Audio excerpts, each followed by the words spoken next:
welcome to DNET, the Disability Network. I'm Susan Pettit-Crossman. Recently, the Canadian Disability Rights Council met in Ottawa. A popular topic of discussion was the federal government's Social Security review. Later, we'll hear some of their concerns and ideas on that matter. And we'll also take a look at facilitated communication. A few years ago, it made the news when it was heralded as a breakthrough in communication for people with autism. But lately, it has come under fire from people who are comparing it to questionable approaches such as using Ouija boards. First, here's this week's Disability News highlights. Many Canadians are developing disabilities because of the thousands of chemicals found in everyday products. It's known as environmental illness. Diagnosing and treating it can be difficult. A group in Fredericton, New Brunswick is lobbying their government to give people with environmental illnesses a higher priority. Martea Ormecha has this report. It's everywhere, in the places where we work, in our homes, even in the food that we eat. Exactly what that is hard to say. It's different things for different people. But all together it's resulted in what's being called environmental illness. Chronic fatigue, headaches, digestive problems, muscle pain. For some, like Fredericton's Mark Michalika, treatment for his illness was a matter of life or death. He's now getting that treatment in Dallas, Texas, with financial help from the provincial government. But for everyone like Mark, there are dozens, maybe even hundreds in New Brunswick.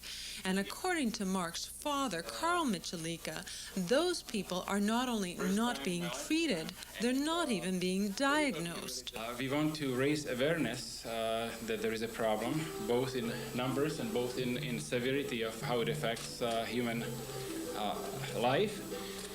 We want to make sure that the government will act. This is the man Michalika and his group are targeting, Health Minister Russ King. They want King to bring doctors up to date on this newly discovered illness, and they want him to help treat the province's most severe cases. An expensive proposition. But the government may have to consider this proposition. Advocates have made environmental illness a priority. New Brunswick is looking at joining with other maritime provinces to create a treatment centre.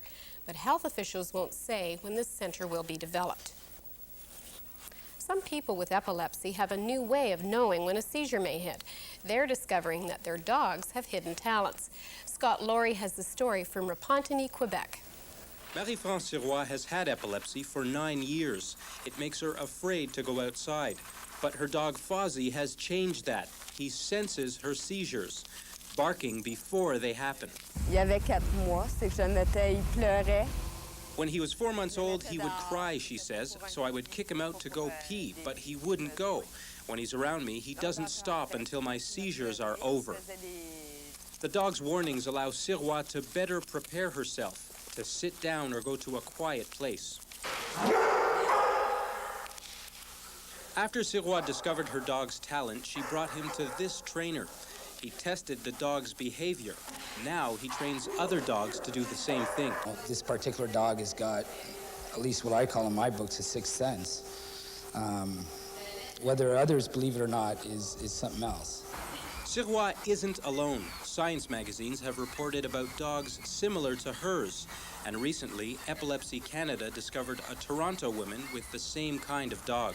It's something that is useful for persons who have difficult to control seizures, who have a kind of seizure where they probably don't have an aura, meaning that they don't have any kind of a warning.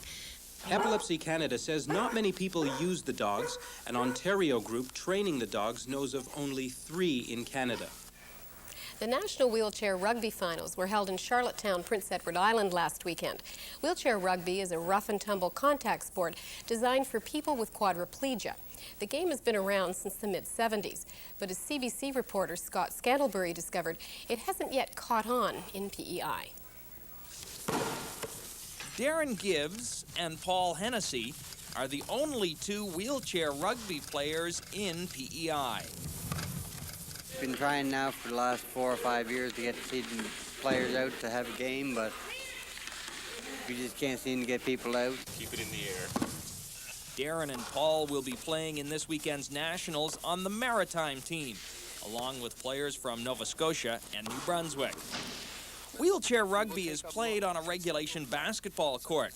The object is to carry a volleyball over the opposition's goal line. And just like in the game's namesake, there's a lot of contact. It's a little slower paced than basketball, but it's a little rougher too, more contact is allowed. You can get some good hits, some good contact, a few guys flying into the chairs. Nationals start on Friday.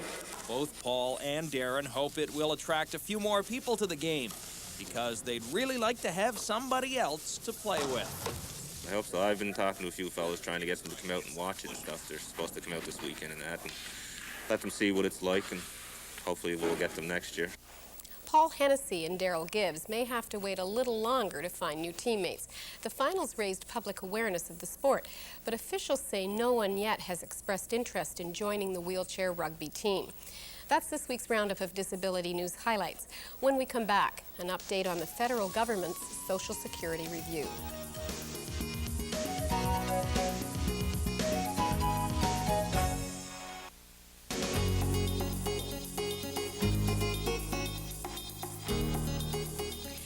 Announcement in January, people with disabilities have been concerned about how they will fit into the Social Security review. How attendance services, transportation, direct funding, and most importantly, jobs will fit into the review and action plan is still unknown. Earlier this month, the Canadian Disability Rights Council held its national legal conference in Ottawa. While focusing on human rights, the conference was held against a background of cuts to unemployment benefits and other programs, threats to future cuts, and a proposed massive redesign of the Social Security system. The conference was addressed by the Honourable Madam Justice Beverly McLaughlin, who spoke about a Canadian society as a joint venture of all its members.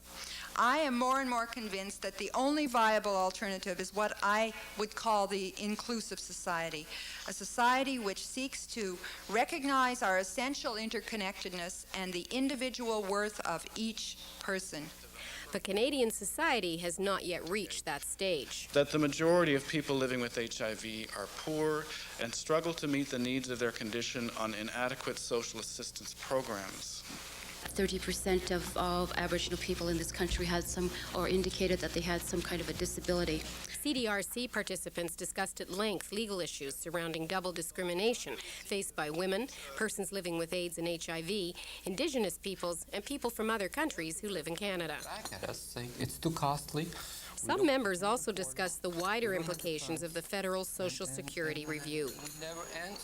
I know a person that was a disabled person on welfare, managed to get a job, okay, a 9 to 5, 5 days a week, and the only thing he needed is transportation, someone to take him from his home to his working place, and at 5 o'clock from his working place to home, and he couldn't get it. So what happened? He went back to welfare. That's right.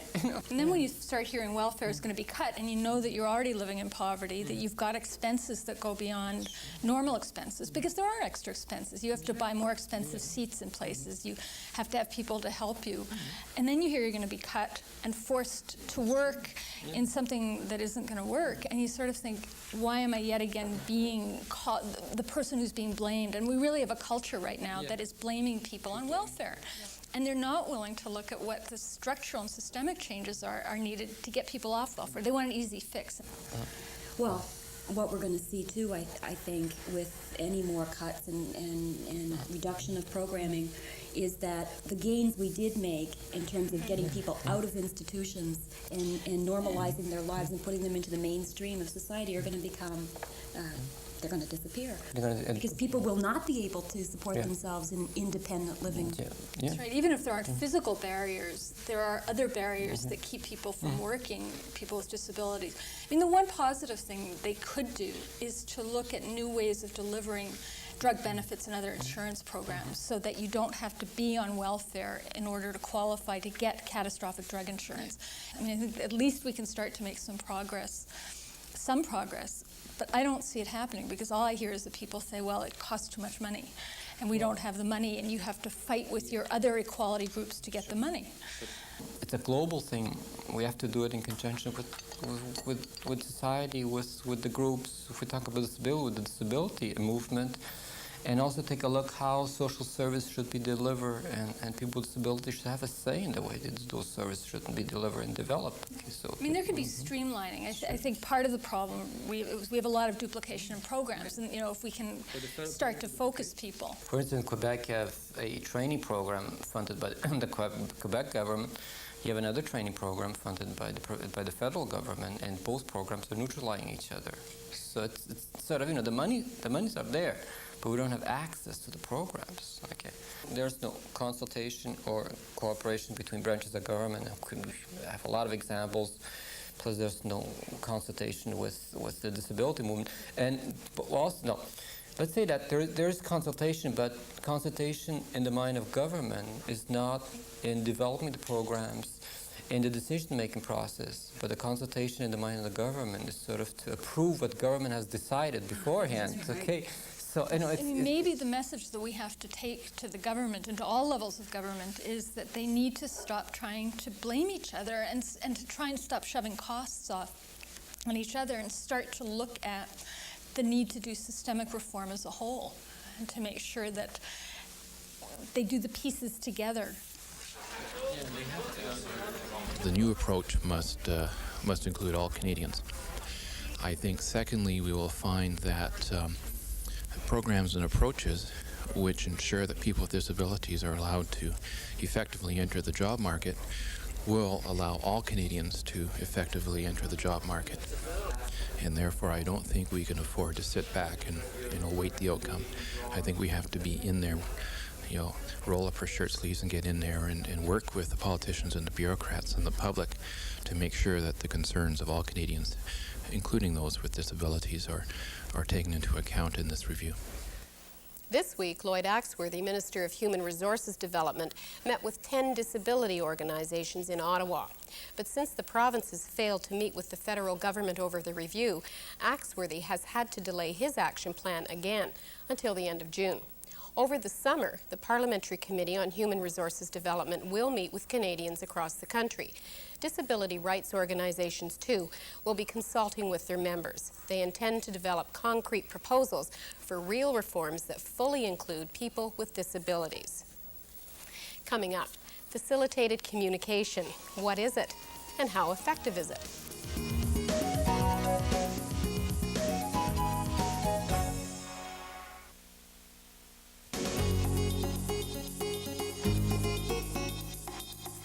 People with autism have been excluded from mainstream society because of communication barriers.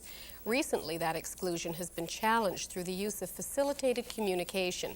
It's a form of communication in which a person, known as a facilitator, assists the person with autism to interact with others using a set of symbols instead of spoken words. The process was greeted as a breakthrough a few years ago, but recently it has been challenged. Carey's Place in Aurora, Ontario has been providing facilitated communication for 3 years. Earlier, I spoke with Heather Loschuk, the Director of Training at Carey's Place, Tracy Spearing, who is a facilitator, Kenwal Sierra, a user, and Judith Snow, who is a fellow board member with Mr. Sierra. I'd like to start with Kenwal, and I'd like to find out how you got introduced to the facilitated communication.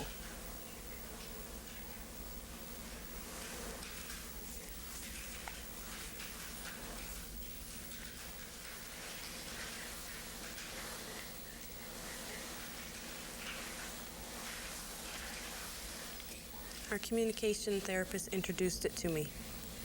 And how has it changed your life?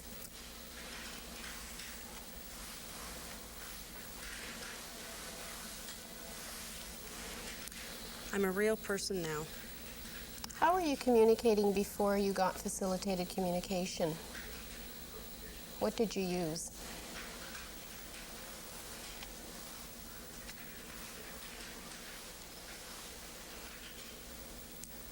Signs, word wallets. Now that you have facilitated communication, do you have any big dreams?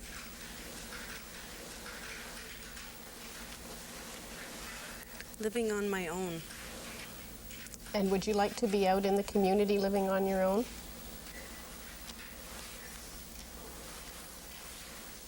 For sure. Heather, I was wondering if you could describe what's been going on here. What is facilitated communication? Facilitated communication is a method used by people who have difficulty communicating. A person, it can be a mother, it can be a teacher, it can be a friend, it can be a staff member, provides physical and emotional support to the individual to allow them to point. They point to words, they point to objects, point to letters, depending on what their preference is. And what's your relationship with Kenwall? Actually, I work with Kenwall on a day-to-day basis. It's my job. Facilitate communication is part of our augmentative systems. It's the same as if he uses his word wallet, his sign language. I'm there to assist him in whatever he needs help in. And for facilitate communication, I'm the voice. And how do you two relate? How do you get along? We get along fairly well. We have our good days and our bad days, but it's typical with anyone. It's a pretty normal relationship. And do you have any arguments over words? Or do you have words? Well, sometimes Kenwall gets a bit upset if he can't spell a word and I can't. He's describing what the word is, but I don't know what the word is he means, and we can't figure out how to spell it. Well, how do you get through something like that? Because that's a breakdown in communication. We get a dictionary out and see if we can go through the dictionary and point to the word. Maybe he'll recognize it by sight and maybe not by trying to get stuck on how to spell it. So we work it out slowly but surely. Judith, I was just wondering, you're on the TASH board with Kenwall, which, by the way, what is TASH? TASH is some professional people, some parents, some people who are labeled disabled, and some people who are interested for other reasons. And it's very controversial. For example, the name itself stands for the Association for Persons with Severe Handicaps. Well, people like me and TASH are trying to get the name changed, right? Now, with facilitated communication, how does that fit into the TASH board then? Well, one of the main reasons for TASH existing was to represent people who are labeled severely handicapped. And recently, especially with the Community Living Committee, which I'm the chairperson of, we've been saying, well, what does it really mean to represent somebody who's labeled severely handicapped, and what about how would they represent themselves? And what would genuine participation mean for a person in an advocacy organization if they didn't use words easily? So I asked Kenwall and a number of other people. Our committee asked them to join our committee and to sort of participate with us to figure out better ways that their interests and their dreams can influence what the advocacy organization is doing. Kenwall, what is your role with the organization, TASH?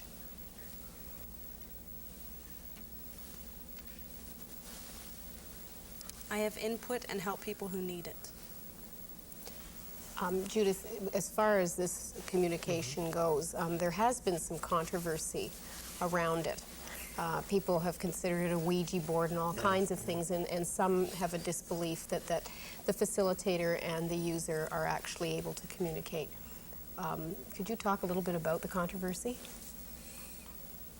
The controversy basically is whether or not someone like Kenwall is actually communicating. And to me, it's a hot air balloon kind of situation, because clearly Kenwall's communicating whether or not he's using the board and whether or not he's using the facilitator. He has many ways of communicating. The issue is that we don't have that many ways of interpreting his communication, and it's helpful to the rest of society when Tracy and he work together and use word language. But actually, I think that's one of the ways that we have to learn better how to understand how Kenwall and others are already communicating. Kenwall and I have had lots of conversations about this already. And just to say one other thing about it, we're at the very beginning stages of understanding how to develop this form of communication, and I think it's very unfair. In fact, an infringement of people's rights to not allow us to keep developing the form without having all this backlash that's come forward recently. We need the time and the space to learn better how to interact with each other. How successful do you see it being? I see it extremely successful, partially, I think, with what Judith was talking about, in that we're learning about it. I think we've seen a lot of success over the last 3 years now, I think we will continue to learn and we'll see more success in the future.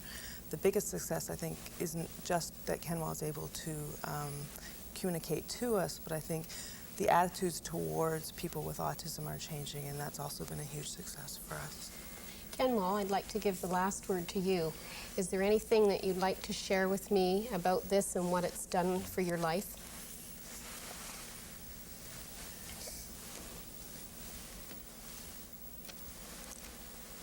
It has changed my life for the better. Now I'm a respected person. I'd like to thank all of you for joining us on this most interesting discussion and demonstration. Thank you.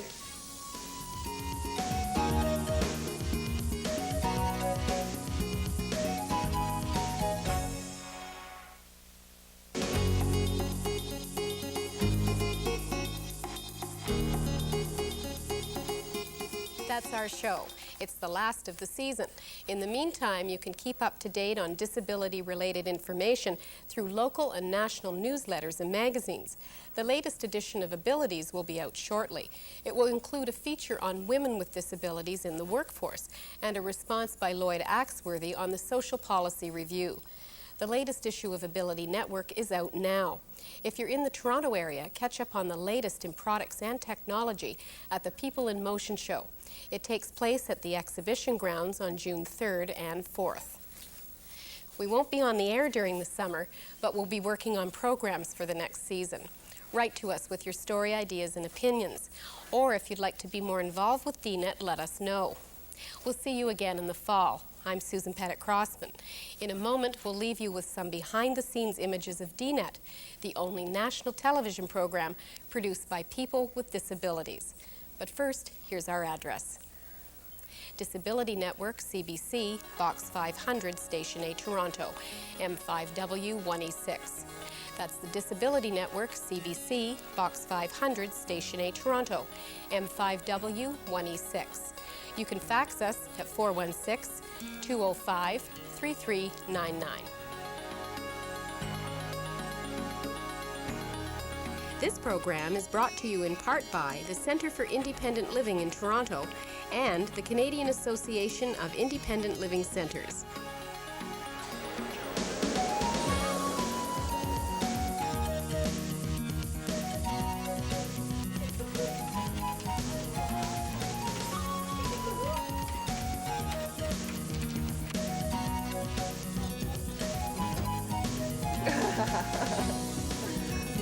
I hear a slate.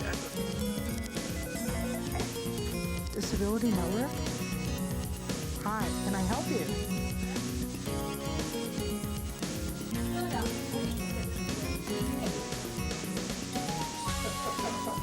But it was a good one. I think so. Exactly. That's the name by him. That was it. It seemed to fit.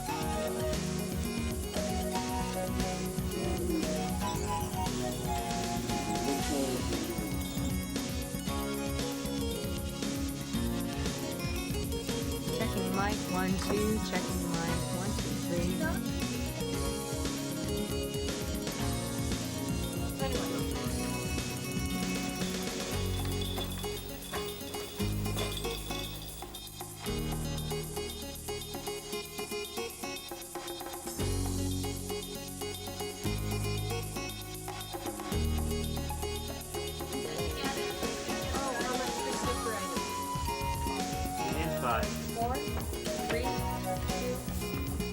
But the government may have to consider this proposition. Advocates have made environmental illness a priority.